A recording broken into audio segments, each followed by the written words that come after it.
Juan capítulo 19, versos 28 al 30. Estoy leyendo a la Reina Valera, tradicional, traducción Reina Valera. Palabra del Señor lee como sigue, a la gloria del Padre, del Hijo y del Espíritu Santo. Amén, amén. Después de esto, sabiendo Jesús que ya todo estaba consumado, dijo, para que la escritura se cumpliese, tengo sed. Estaba allí una vasija llena de vinagre. Entonces ellos empaparon en vinagre una esponja y poniéndola en un hisopo se la acercaron a la boca. Cuando Jesús hubo tomado el vinagre, dijo, consumado es. Y habiendo inclinado la cabeza, entregó el espíritu.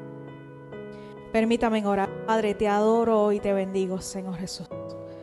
Te doy gracias, Padre eterno, por celebrar tu vida. Hoy no estamos de luto, hoy no estamos apesadumbrados ni tristes, Señor, sino que recordamos tus sacrificios, Señor, con regocijo, con alegría, con agradecimiento, Señor, con humildad, oh Dios eterno, sabiendo que tú lo eres todo. Sabiendo que tú lo eres todo, Señor Jesús. Así que te damos gracias en esta poderosa mañana del Señor y te honramos en medio nuestro, Dios. Te honramos a ti, Señor, y aprovechamos este día, aunque nosotros lo celebramos todos los días de nuestra vida, lo conmemoramos todos los días de nuestra vida, Señor Jesús. Aún así, Señor, aprovechamos este festejo, Dios, para darte gloria, honra y honor a ti, por haberlo cumplido todo, Señor, por haber pagado la deuda total de nuestra vida, Señor, y haberte entregado por toda la humanidad. En el nombre de tu Hijo amado Jesús, te damos gracias. Amén, amén, amén. Pueden tomar asiento.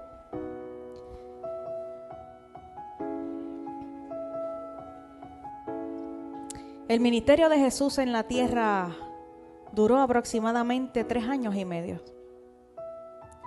Durante ese tiempo, revelada a la humanidad, enseñó, predicó, sanó, libertó, salvó a todo aquel que creyó en sus enseñanzas radicales, ¿sabe?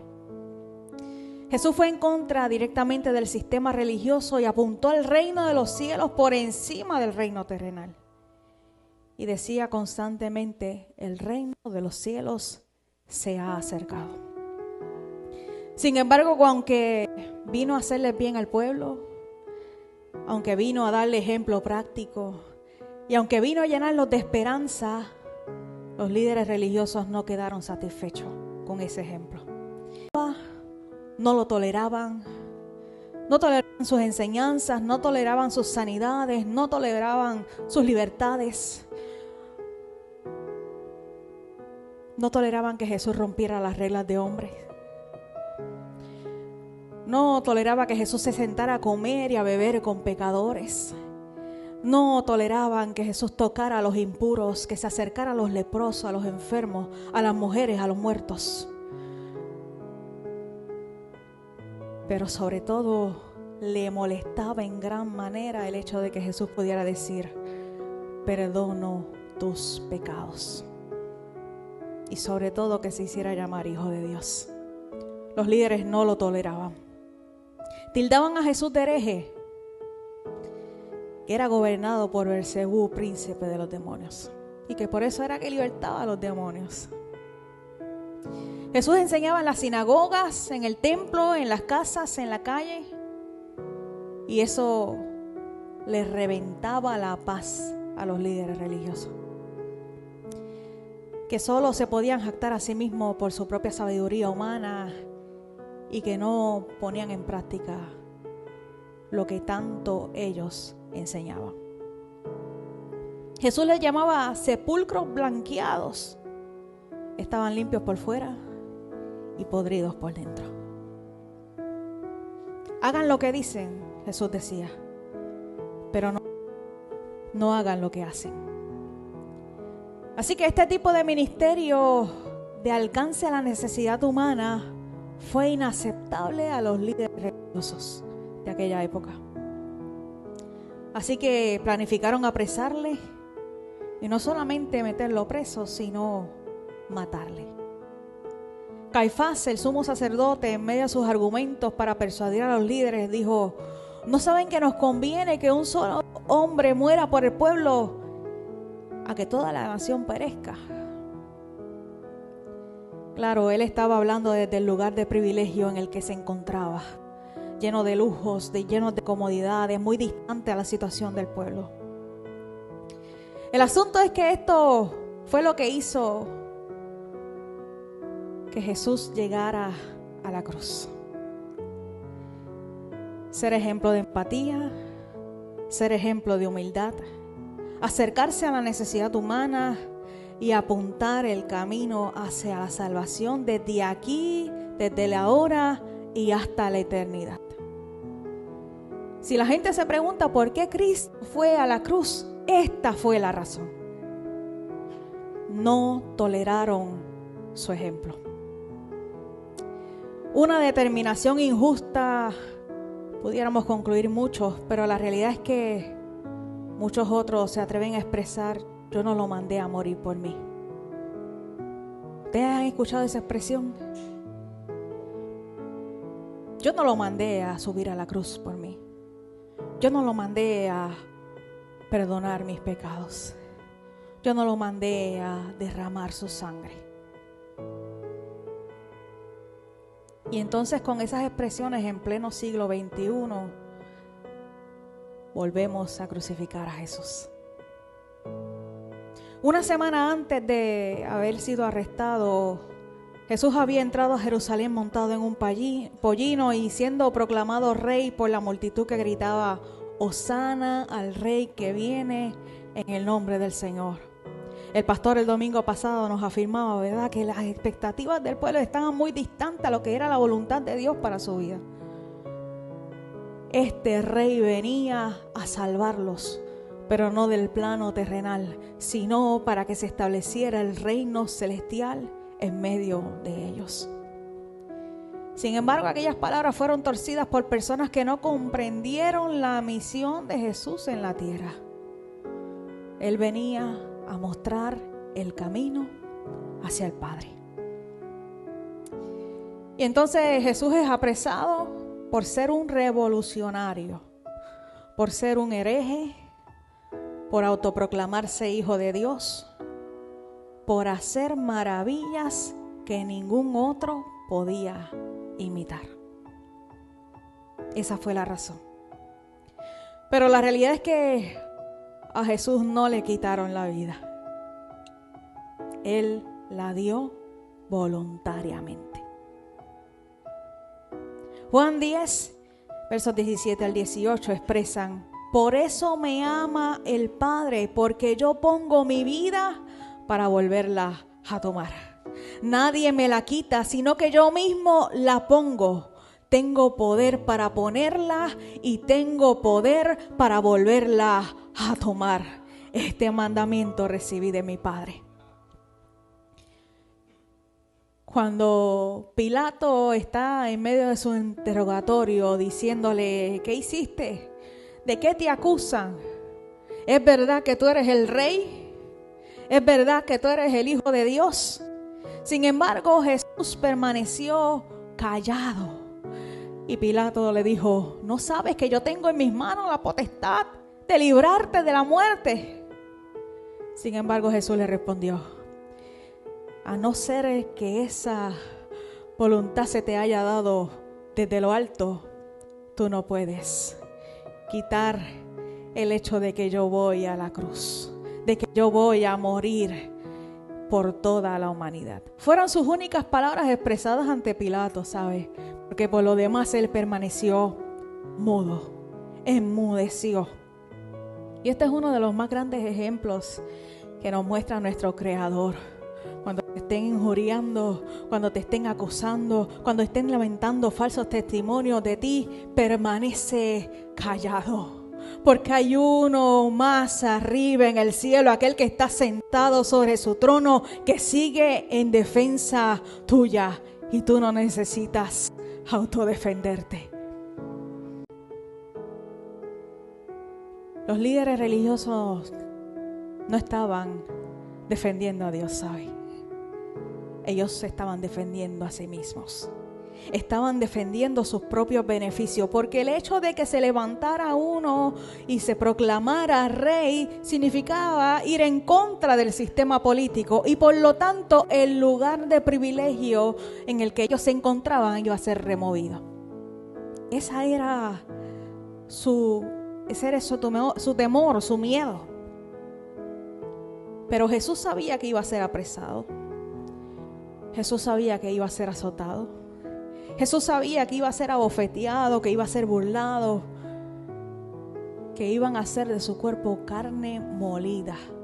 Por eso es que el pastor leía en Isaías 53, Él fue molido por nuestros pecados. Literalmente su carne fue molida.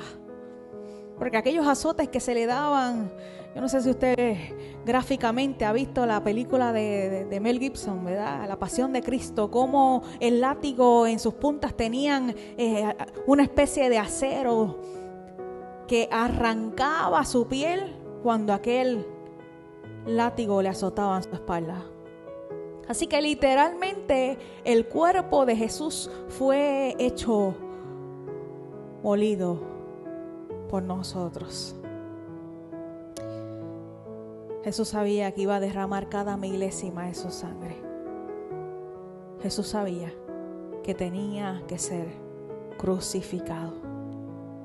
Por eso la noche del Getsemaní, como lo expresábamos el martes pasado, Él estaba en angustia y tembloroso físicamente, porque Él sabía en su humanidad por el proceso tortuoso que tenía que pasar.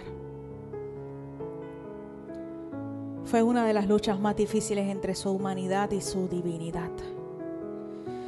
Angustiado hasta la muerte, ansioso, temeroso, sabiendo perfectamente lo que le esperaba, Él eligió una vez más entregar su vida por amor. Torturado, masacrado, debilitado, deshidratado, arrastrado, tembloroso, destilando sangre en cada paso del camino, con una corona de espina incrustada en su frente. No se la quitó, ¿sabe? Él permaneció con aquella corona de burla, de dolor, aguantando insultos, aguantando empujones, aguantando azotes, aguantando caídas. Incluso de toda la gente que Él sanó, que Él libertó, que Él le dio de comer, que Él les miró con compasión y a quien les obsequiaba su vida. Jesús fue falsamente acusado, injustamente enjuiciado y presentado ante Pilato y Herodes, quienes bajo las reglas romanas no encontraron nada que merecía su muerte. Sin embargo, los corazones entenebrecidos gritaron en esta ocasión, en lugar de Hosana, crucifíquenle. Crucifíquenle. Y aunque Jesús pudo haberse defendido y dar órdenes a millares de ángeles para que pelearan por Él, aunque pudo ascender a los cielos y haberse negado a morir, Jesús eligió pagar nuestro rescate. Él lo pudo elegir.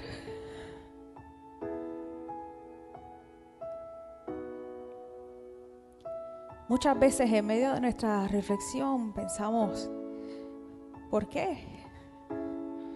¿Por qué Jesús prefirió humillarse hasta lo sumo?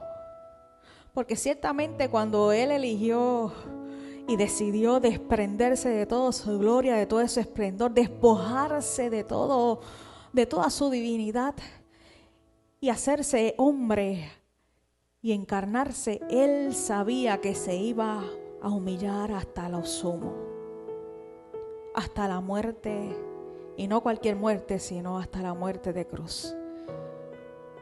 Se iba a hacer maldición por toda la humanidad. El hecho de que Él muriera nos iba a acercar a Dios.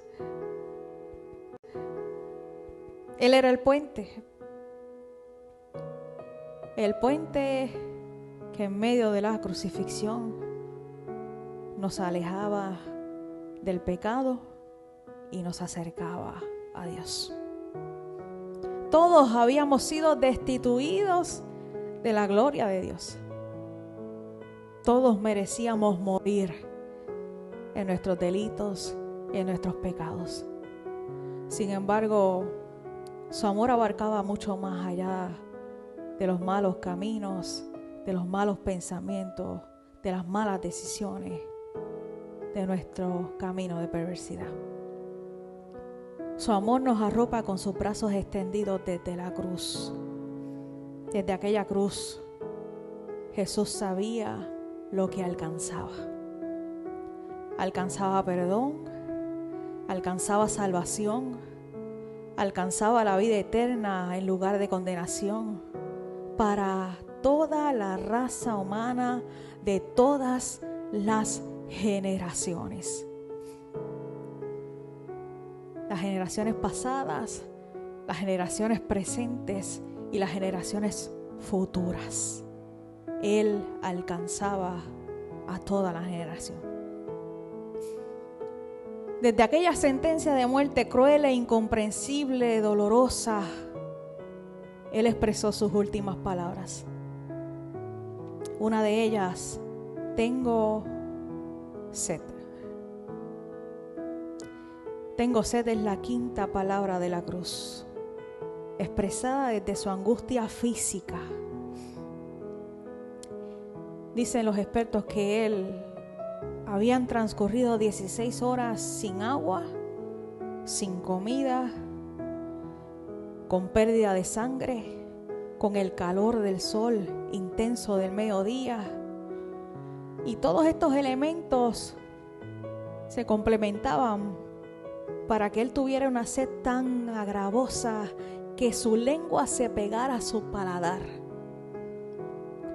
Algunos expertos piensan que Jesús deseaba mojar su boca por última vez para poder pronunciar con voz fuerte las últimas dos palabras.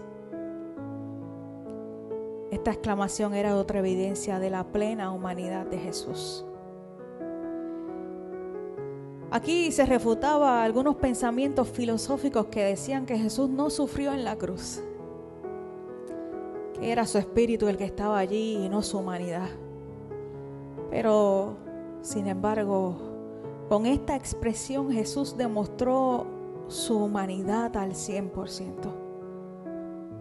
y experimentó los sufrimientos desde su humanidad porque Él se había despojado de toda su gloria antes de encarnarse. El texto de Juan, en el verso 30, ese que dice que recibió el vinagre, indica que claramente Jesús probó la bebida que le ofrecían. Sin embargo, los otros dos evangelios, Mateo y Marcos, indican que Él no quiso tomarlo. Y aparentemente lo que sucedió en aquella escena fue que Jesús solamente mojó sus labios y su lengua, pero no tragó aquel trago. Esta elección fue para que pudiera sufrir todos sus dolores desde la cruz sin nada que pudiera mitigarlo. Él decidió sufrir hasta el final. Y entonces todos los evangelios concuerdan con esta última palabra. Aunque ellos lo expresan, Mateo, Marcos y Lucas, es Juan quien describe finalmente su penúltima palabra, la sexta palabra desde la cruz y la que afirmamos en el video que vimos anteriormente. Consumado es. Tetelestai, que significa totalmente pagado.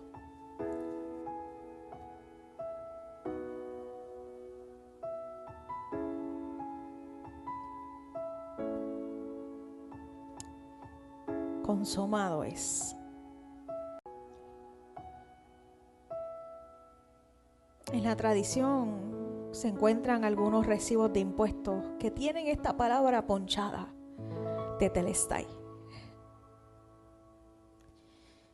Se ponchaba aquella palabra para cuando se debía algo, sobre todo los impuestos al reino. Y es esta misma palabra la que Jesús proclama desde la cruz. Tetelestai.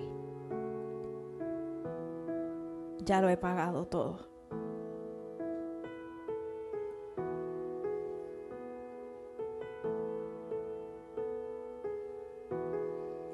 La deuda por el pecado fue totalmente pagada de una vez y por todas. Completamente pagada. Jesús completó su misión que había venido a realizar de una vez y para siempre. Él tomó el lugar que nosotros merecíamos y murió por nosotros para hacernos camino hacia la presencia de nuestro Padre.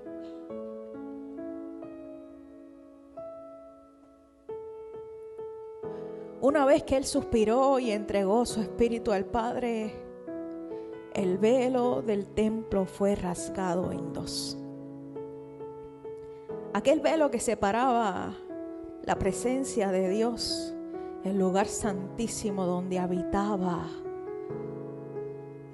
aquel Dios eterno, que estaba reservado exclusivamente para algunos que podían entrar una vez al año para el perdón de pecados.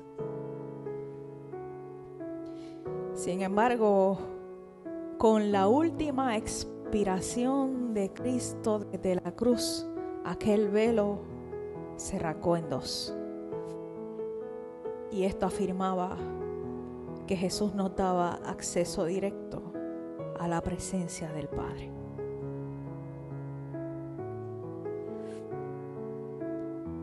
Y sobre todo, usted y yo fuimos librados de la muerte y de la condenación eterna. Simplemente tenemos que creer en Jesús.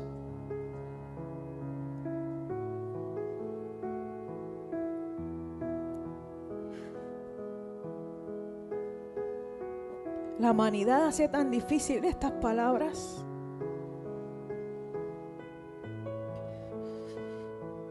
No existen reglas humanas que nos permitan el acceso al Señor, sino el hecho de que Él murió por nosotros y que nosotros creímos en Él.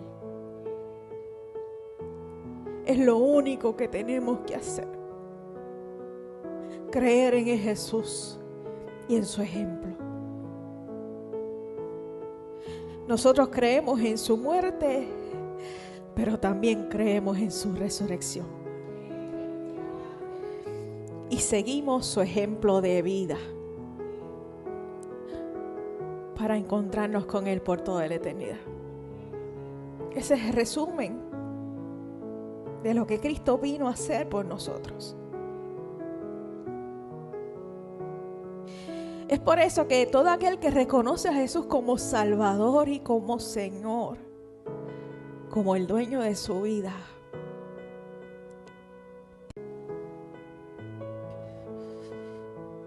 no existen reglas humanas que nos permitan el acceso al Señor, sino el hecho de que Él murió por nosotros y que nosotros creímos en Él.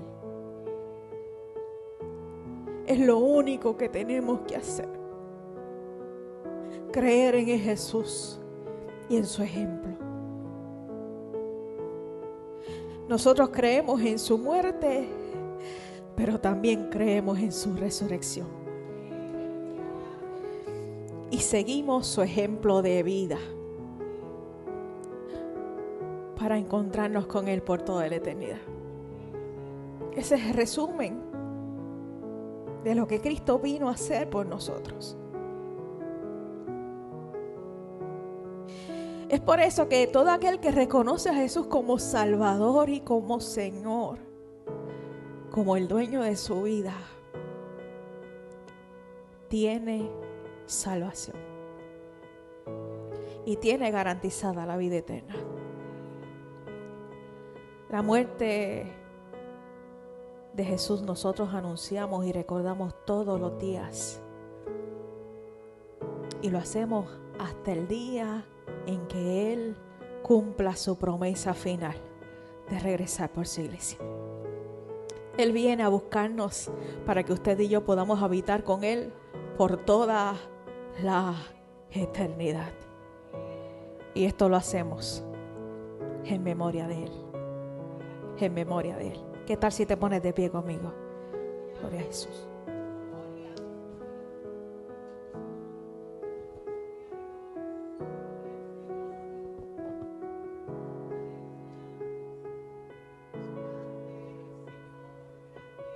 Nos preparamos para sentarnos a la mesa con Jesús.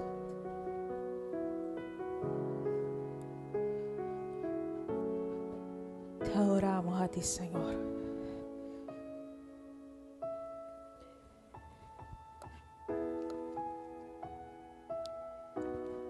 Les dije que nosotros recordamos su muerte todos los días de nuestra vida. Porque el propósito de que nosotros estemos aquí hoy es por Él y para Él.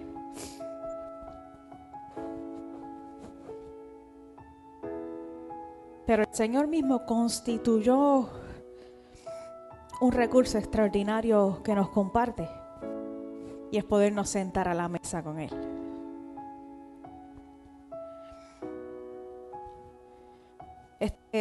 Este acto que es sublime y que es eterno lo hace toda aquella persona que ha aceptado a Jesús como su Salvador y como Señor, que ha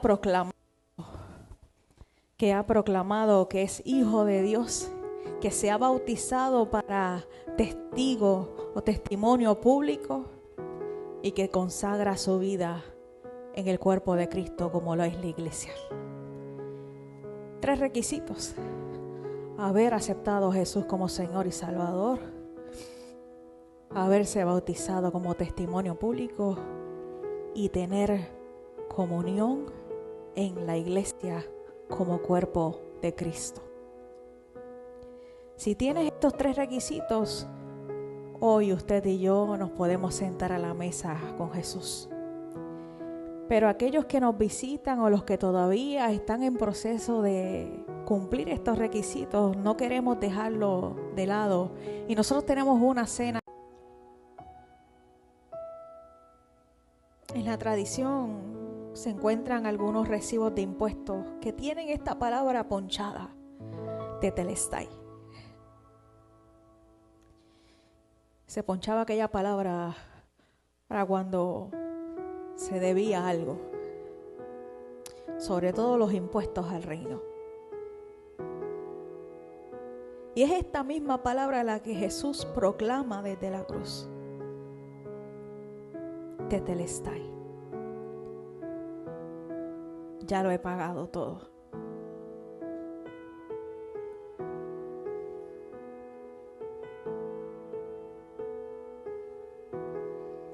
La deuda por el pecado fue totalmente pagada de una vez y por todas.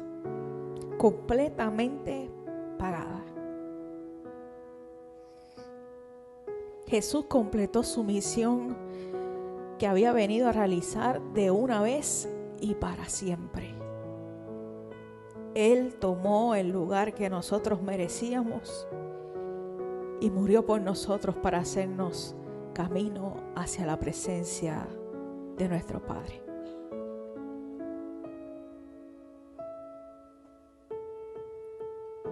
Una vez que Él suspiró y entregó su espíritu al Padre, el velo del templo fue rasgado en 2.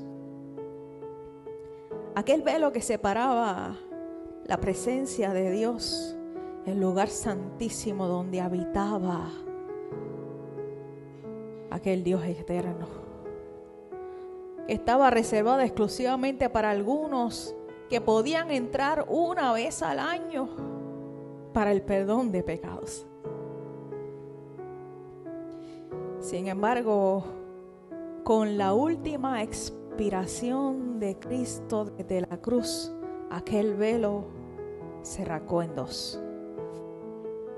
Y esto afirmaba que Jesús nos daba acceso directo a la presencia del Padre.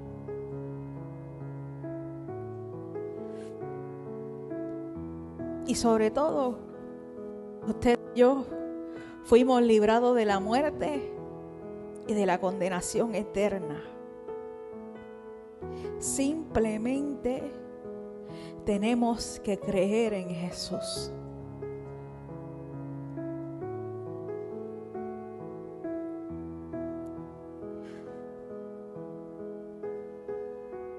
La humanidad hace tan difícil estas palabras.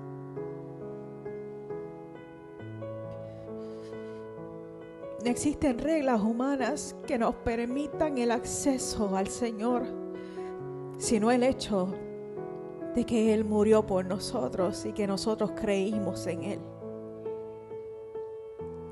Es lo único que tenemos que hacer. Creer en Jesús y en su ejemplo. Nosotros creemos en su muerte, pero también creemos en su resurrección. Y seguimos su ejemplo de vida para encontrarnos con Él por toda la eternidad.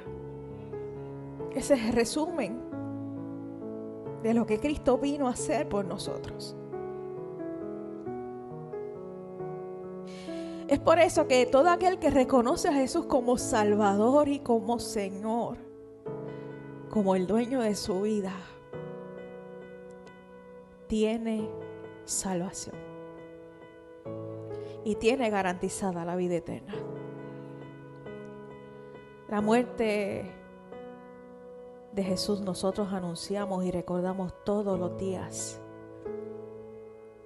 y lo hacemos hasta el día en que Él cumpla su promesa final de regresar por su iglesia. Él viene a buscarnos para que usted y yo podamos habitar con Él por toda la eternidad. Y esto lo hacemos en memoria de Él. En memoria de Él. ¿Qué tal si te pones de pie conmigo? Gloria a Jesús.